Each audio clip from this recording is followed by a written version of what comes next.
Hello friends, green എംപയറിൻ്റെ മറ്റൊരു പുതിയ വീഡിയോയിലേക്ക് ഏവർക്കും സ്വാഗതം. ഇന്ന് നമ്മുടെ നാട്ടിൽ ഒട്ടനവധി പേർ കൂൺ കൃഷി ചെയ്യാൻ ആഗ്രഹിക്കുന്നു. പക്ഷേ കൃത്യമായ അറിവില്ലാത്തത് കാരണം അവർ കൂൺ കൃഷി ചെയ്യാൻ മടിക്കുന്നുമുണ്ട്. വർഷങ്ങളായി കൂൺ കൃഷി ചെയ്യുകയും കൂൺ കൃഷിക്ക് വേണ്ട പരിശീലനം നൽകുകയും ഈ മേഖലയിൽ സജീവമായി പ്രവർത്തിക്കുകയും ചെയ്യുന്ന തിരുവനന്തപുരം കായ്മനത്തിനടുത്തുള്ള കൂൺപുര എന്ന സ്ഥാപനത്തേക്കാണ് നമ്മളിന്ന് പോകുന്നത്. കൂൺ കൃഷിയിൽ ബെഡ് പ്രിപ്പറേഷൻ മുതൽ വിളവെടുക്കുന്ന കാലം വരെയുള്ള കംപ്ലീറ്റ് ആയിട്ടുള്ള കാര്യങ്ങൾ മനസ്സിലാക്കാൻ വേണ്ടി വീഡിയോ സ്കിപ്പ് ചെയ്യാതെ മുഴുവനായി കാണുക. അപ്പോൾ നമുക്ക് വീഡിയോയിലേക്ക് പോകാം. ചിപ്പിക്കൂൺ കൃഷിയാണ് നാം ഇപ്പോൾ ഇവിടെ ചെയ്യുന്നത്.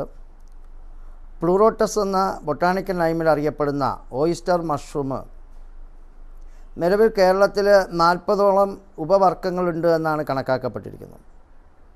12ഓളം വർഗ്ഗങ്ങൾ ഇന്ന് നിലവിൽ ഈ ചിപ്പിക്കൂൺ ഇവിടെ കൃഷി ചെയ്തു വരുന്നുണ്ട്. കൂൺപുര തന്നെ പ്ലൂറോട്ടസ് ഫ്ലോറിഡ, CO2, HU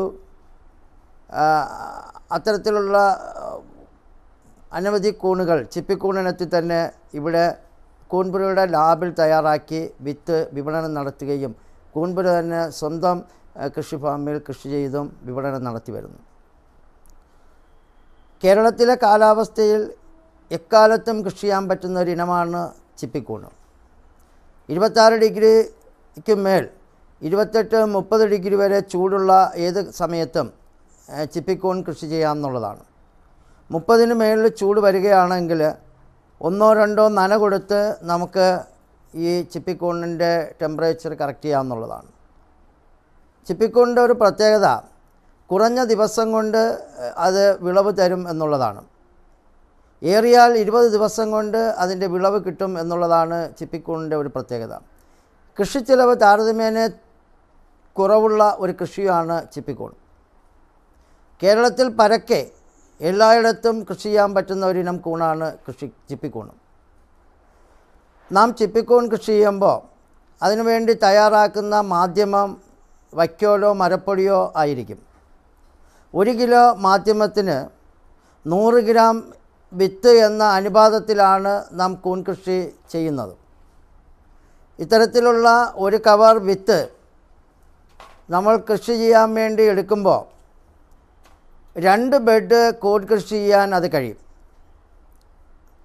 ഈ ഒരു കവർ വിത്തിന് നമുക്കിവിടെ 40 രൂപയാണ് വില. 40 രൂപയുടെ വിത്തും ഒരു പിടി വൈക്കോലുമുണ്ട് എങ്കിൽ നമുക്ക് 2 ബെഡ് കൃഷി ചെയ്യാൻ കഴിയും. 2 കിലോയോളം കൂണ് അതിൽ നിന്ന് വിളവ് കിട്ടും എന്നുള്ളതാണ് കണക്കാക്കുന്നത്. അപ്പോൾ ഏറിയാൽ നമുക്കൊരു 60 രൂപ അല്ലെങ്കിൽ 70 രൂപ ചിലവാക്കിയാൽ 2 കിലോ കൂണ് കിട്ടുന്ന ഏറ്റവും ലാഭകരമായ ഒരു കൃഷിയാണ് ചിപ്പിക്കൂൺ കൃഷി. അപ്പോൾ നമ്മൾ കൃഷി ചെയ്യുകയാണ്. കൃഷി ചെയ്യാൻ വേണ്ടി നാം ഉപയോഗിക്കുന്ന മാധ്യമം വൈക്കോലാണ്. അണുമുക്തമായ വൈക്കോൽ നാം തയ്യാറാക്കി വെച്ചിട്ടുണ്ട്. അപ്പോൾ 1 കിലോ വൈക്കോലിന് 100 ഗ്രാം വിത്ത് എന്ന കണക്കിനാണ് നാം ബെഡുകൾ തയ്യാറാക്കുന്നത്. ബെഡുകൾ തയ്യാറാക്കാൻ വേണ്ടി നാം ഉപയോഗിക്കുന്ന കവറ്, പോളിത്തീൻ കവറ് 12 ഇഞ്ച് വീതിയിൽ 20 ഇഞ്ച് നീളമുള്ള കവറുകളാണ് സാധാരണയായി കൂൺ കൃഷി ചെയ്യാൻ ഉപയോഗിക്കുന്നത്. നിലവിൽ ഇത്തരത്തിലുള്ള കവറുകളും എന്നൊന്നുമില്ല.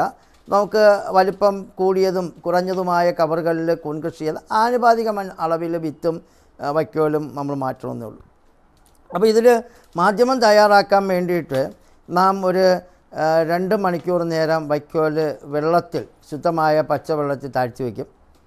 അതിനുശേഷം വെള്ളം വാർത്ത് കളഞ്ഞതിന് ശേഷം അത് ഒരു മണിക്കൂർ നേരം നാം ഒരു പാത്രത്തിൽ വെച്ച് സ്റ്റീം കൊടുക്കും. അതിനകത്തുള്ള അണുക്കളെല്ലാം അണുവിമുക്തമാക്കിയതിന് ശേഷമാണ് ഈ വൈക്കോൽ ഇപ്പോൾ തയ്യാറാക്കി വെച്ചിരിക്കുന്നത്. ഇതിന് ഒരു ബെഡ് തയ്യാറാക്കാൻ ഇത്തരത്തിലുള്ള ഈ കൂൺ വിത്ത് ഒരു കവറിൽ നിന്ന് 2 ബെഡുകൾ തയ്യാറാക്കാം. അതിനുവേണ്ടി 2ആയി അത് ഭാഗത്ത്, അതിനുശേഷം നാം വൈക്കോൽ തിരുവ ചുറ്റുന്നത് വരെ, ചുമ്മാടി ചുറ്റുന്നത് പോലെ നാം ചുറ്റിയെടുക്കും. അത് കണക്കാക്കപ്പെടുന്ന ഒരളവ് 4 ഇഞ്ച് ഹൈറ്റിലാണ് നാം ഒരു തട്ട് ഈ കവറിനുള്ളിലേക്ക് വയ്ക്കുന്നത്. അപ്പോൾ നമ്മളിപ്പോൾ ഈ ബാഗിനുള്ളിലേക്ക് ഒരു തട്ട് വയ്ക്കുന്നു. അതിനുശേഷം നാം ഒരു പിടി വിത്ത് വാരി അതിൻ്റെ മുകളിലേക്ക് നമ്മൾ നിക്ഷേപിക്കും. ആ വിത്ത് അതിൻ്റെ സൈഡുകളിലായിട്ടാണ് നാം നിക്ഷേപിക്കുന്നത്. അപ്പോൾ വൈക്കോലിലെ ഈർപ്പം കൈക്ക് പിഴിഞ്ഞാൽ വെള്ളം വരാതെയും എന്നാൽ ചെറു നനയോട് കൂടിയുള്ള ഈർപ്പത്തോടു കൂടിയുള്ള വൈക്കോലാണ് നാം ഇപ്പോൾ ഇവിടെ ഉപയോഗിക്കുന്നത്. അതിലാണ് നാം വൈക്കോൽ വെച്ചു, അതിനുശേഷം വിത്ത് നിക്ഷേപിച്ചു. അതിനുശേഷം അതിൻ്റെ മുകളിൽ വീണ്ടും നാം അടുത്ത ഒരു ലെയർ വൈക്കോൽ വെക്കുന്നു. ആ വൈക്കോൽ ഒരു ലെയർ വയ്ക്കുമ്പോൾ ആ വൈക്കോലിനും 4 ഇഞ്ച് ഉയരത്തിലാണ് അത് വെക്കുന്നത്. അതിനും സൈഡുകളിൽ തന്നെയാണ് ഇനി നമുക്ക് വിത്ത് നിക്ഷേപിക്കേണ്ടത്.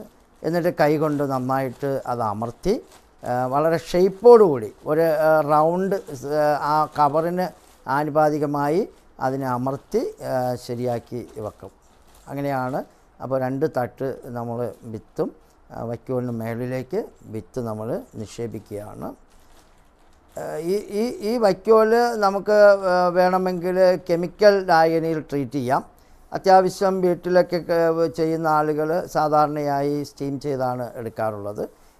വ്യാവസായിക അടിസ്ഥാനത്തിൽ കൃഷി ചെയ്യുമ്പോൾ നമുക്ക് രാസമാർഗം, നമുക്ക് വേവിക്കുന്നതിന് പകരം നമുക്ക് രാസമാർഗങ്ങൾ ഉപയോഗിക്കാവുന്നതാണ്. ഇപ്പോൾ അത്യാവശ്യം നമ്മുടെ സ്വന്തം ആവശ്യങ്ങൾക്ക് ചെയ്യുമ്പോൾ സ്റ്റീം ചെയ്തെടുക്കുന്നതായിരിക്കും ഗുണകരമായ ഒരു കാര്യം. അതിനുശേഷം വീണ്ടും വിത്ത് നമ്മൾ നിക്ഷേപിച്ചതിന് മുകളിലേക്ക് വീണ്ടും നമ്മൾ വൈക്കോല് നാം ചുരുട്ടി നാം വച്ചു.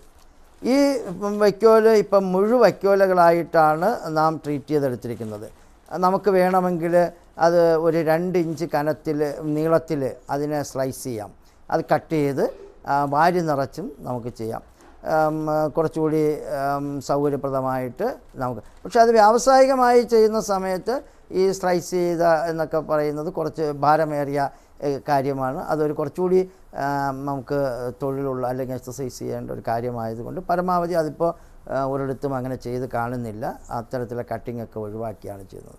പിന്നെ ഒരു പ്രത്യേകത, ഇപ്പോൾ നമുക്ക് പുതിയ വെറൈറ്റി ഉപവർഗ്ഗങ്ങളെന്ന് പറയുമ്പോൾ പുതിയ ചിപ്പിക്കൂണിൻ്റെയൊക്കെ വെറൈറ്റികൾ ഇന്ന് നമ്മുടെ നാട്ടിൽ വ്യാപകമായി എത്തിയിട്ടുണ്ട്. കുറച്ചുകൂടി ചൂട് താങ്ങാൻ കഴിയുന്ന, ഹാർവസ്റ്റ് കഴിഞ്ഞാൽ സൂക്ഷിപ്പ് കാലാവധി കൂട്ടാൻ കഴിയുന്ന ഒട്ടനവധി ഇനങ്ങൾ കൂണുകൾ ഇപ്പോൾ നമുക്ക് വന്നു. വലിപ്പം കൊണ്ടും രൂപം കൊണ്ടും തന്നെ ചിപ്പിക്കൂണിന് വളരെയേറെ മാറ്റങ്ങൾ സംഭവിച്ചിട്ടുണ്ട്. വളരെയേറെ മാംസളീയമായിട്ടുള്ള, കൂടുതൽ ടേസ്റ്റുള്ള, നല്ല മണമുള്ള പല വെറൈറ്റി കൂണുകൾ ചിപ്പിക്കൂണിൽ തന്നെ ഇപ്പോൾ ഹൈബ്രിഡ് വർഗ്ഗങ്ങളൊക്കെ ഇറങ്ങിയിട്ടുണ്ട്. അതുകൊണ്ട് തന്നെ വ്യാവസായിക അടിസ്ഥാനത്തിൽ കൃഷി ചെയ്യുന്ന കൂണുകളിൽ ഒരു പ്രധാന കൃഷിയായി ചിപ്പിക്കൂണും ഇപ്പോൾ വ്യാപകമായി ചെയ്തു വരുന്നുണ്ട്. ഇപ്പോൾ സൂക്ഷിപ്പ് കാലാവധി കൂടുതലായി വരുന്നത് കൊണ്ട് തന്നെ മാർക്കറ്റുകളിലൊക്കെ ഇത് വിപണനം. അടുത്ത നാം ഇപ്പോൾ ലാസ്റ്റിൽ ഈ വൈക്കോലിൻ്റെ മേളിൽ നാം എല്ലാ ഭാഗത്തുമായിട്ടാണ് ഇപ്പോൾ വിത്തിട്ടത്. നിങ്ങൾ ശ്രദ്ധിച്ചിരിക്കും. അത് നമുക്ക് സൈഡിൽ മാത്രം, താഴേക്ക് ഉള്ള തട്ടുകളിൽ സൈഡിൽ മാത്രം ഇടുകയും ഏറ്റവും മേളിൽ വന്നപ്പോൾ അത് എല്ലാ ഭാഗത്തും, അതിൻ്റെ മുകൾ ഭാഗത്ത് എല്ലാ ഭാഗത്തേക്കും നാം വിത്ത് ഇടുകയാണ് ചെയ്തത്. എന്നിട്ട് അതിനെ നന്നായിട്ട് അമർത്തി കെട്ടും. അത് കവർ പൊട്ടിപ്പോവാത്ത രീതിയിൽ ശ്രദ്ധിച്ച് അമർത്തണം. അതിനകത്തുള്ള വായു പുറത്ത് പോകുന്ന രീതിയിൽ കൈ അമർത്തിയാൽ നമുക്കത് വളരെ ഷേപ്പോടുകൂടി അമർത്തി കെട്ടാൻ പറ്റും. അത്തരത്തിൽ നമ്മളതിനെ കെട്ടണം. കെട്ടി അതിൻ്റെ ഷേപ്പ് വളരെ ആകർഷണീയമായ രൂപത്തിലൊക്കെ ആക്കി അങ്ങനെയാണ് നാം ഇത് വയ്ക്കുന്നത്. ഇതിന് ശേഷം വളരെ പ്രധാനപ്പെട്ട ഒരു കാര്യം, ഇത് പിന്നുകൊണ്ട്, ചെറു പിന്നുകൾ കൊണ്ട് ഇതിൽ ധാരാളം സുഷിരങ്ങളിടും. എന്തിനാണെന്ന് ചോദിച്ചാൽ അതിനകത്ത് ശുദ്ധവായുവിൻ്റെ ലഭ്യത ഉണ്ടാകാനും ഇത് അകത്ത് ഇത് കമ്പോസ്റ്റ് ആകുന്ന പ്രക്രിയ നടക്കുമ്പോൾ കാർബൺ ഡയോക്സൈഡും എയർ ഗ്യാസും ഒക്കെ പുറത്തു പോകാനും ശുദ്ധവായു കെട്ടുന്നതിനൊക്കെ ആയിട്ടാണ് ഈ പിൻ ഹോള് നമ്മളിടുന്നത്. ഇത്തരത്തിൽ തയ്യാറാക്കിയ ബെഡുകൾ, ഈ പിൻ ഹോള് ചെയ്ത് നമ്മൾ പൂർത്തീകരിച്ച ബെഡുകൾ സാധാരണയായി ഇരുട്ടുള്ള ഒരു സ്ഥലത്തേക്ക് കൊണ്ടുവെക്കണം. ഇപ്പോൾ നമ്മൾ സാധാരണ പിൻ ഹോള് ചെയ്യുമ്പോൾ ഒരു 10-40 ഹോളുകൾ നമ്മളങ്ങനെ അതിന് ശരാശരി ശ്രദ്ധിക്കണമെന്നൊന്നുമില്ല. ഒത്തിരി കൂടിപ്പോയാലും കുഴപ്പമൊന്നുമില്ല. അങ്ങനെ പിൻ ഹോള് ചെയ്യും. ഇതിന് ശേഷമാണ് ഇതിന് ഇരുട്ടുള്ള റൂമുകളിലേക്ക് നാം വെക്കും. അതായത് ഇപ്പോൾ നമ്മൾ തയ്യാറാക്കിയ ബെഡാണിത്. ഇതിന് 15 ദിവസം ഇരുട്ട് റൂമിലേക്ക് കൊണ്ടുവയ്ക്കും. ഇരുട്ട് റൂമിൽ ഇരുന്ന് 15 ദിവസം കഴിയുമ്പോൾ ഇത്തരത്തിൽ ഇത് വളരും. ഈ വെള്ള നിറത്തിലുള്ള ഫുൾ മൈസീലിയം വളർന്ന് 15 ദിവസമാകുമ്പോൾ ഇതേ കണക്ക് വളർച്ച പൂർത്തീകരിക്കും. മാം അത് ഒരു കത്തി കൊണ്ട് അതിനെ കീറുകയാണ്. ഇങ്ങനെ മേളിൽ നിന്ന് താഴേക്ക് ഒരു 3-4 എടുത്ത് നമ്മളിങ്ങനെ കീറിയ ശേഷം ഇതിനെ കൂടുകൾക്കുള്ളിൽ വെച്ചതിന് ശേഷം സ്പ്രെയർ കൊണ്ട് വെള്ളം നനയ്ക്കും. ഒരു കൂടിൽ വെച്ച് വെള്ളം നനച്ച് വയ്ക്കും. അതാണ് സാധനം. ഇതാണ് അതിൻ്റെ വ്യത്യാസം. അത് കഴിഞ്ഞ് 2-4 ദിവസം കഴിയുമ്പോൾ ചെറു മുകുളങ്ങളുണ്ടാവും. ആ മുകുളങ്ങൾ 3-ാം ദിവസം നമുക്ക് ചിപ്പിക്കൂണ് വിളവെടുക്കാൻ പാകമാകും. ഇത്തരത്തിലുള്ള വിളവെടുക്കാൻ പാകമാകുന്ന ചിപ്പിക്കൂണായി വളരും. ഈ 3 ദിവസം കഴിയുമ്പോൾ ഇതുപോലെ വളരും. ഇത്തരം സൈസ് ആകുമ്പോഴേക്കും നമുക്ക് ചിപ്പിക്കൂണ് വിളവെടുക്കാം. വളരെ ടേസ്റ്റി ആയിട്ടുള്ള, വളരെ ഗുണമുള്ള, ഫൈബർ കണ്ടൻറ്റ് ധാരാളമുള്ള, ആൻറ്റി ഓക്സിഡൻ്റ് ആയിട്ടുള്ള, ആൻറ്റി ക്യാൻസറിങ്ങിന് ഉപയോഗിക്കുന്ന വളരെ ഗുണകരമായിട്ടുള്ള ഒരു വിഭവമാണ് കൂണ്.